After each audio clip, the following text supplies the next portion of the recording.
Jag tycker att vi spelar bra offensivt, vi åker mycket skridskor och checkar bra så att de inte har någon tid. Och ta upp pucken i anfall och så.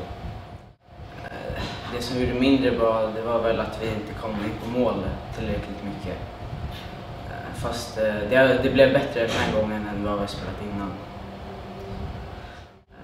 SDs starka sida är väl att de har några bra skyttar som kan göra mycket mål. Boxplay, powerplay då, i stort. Hur gick allt det där till? I powerplay försöker vi bara komma in på mål, skjuta mycket, göra några varianter och i boxplay försöker vi bara klicka skott och göra det så jobbigt för dem som möjligt. Du gjorde short-handed goal idag. Kan du beskriva målet?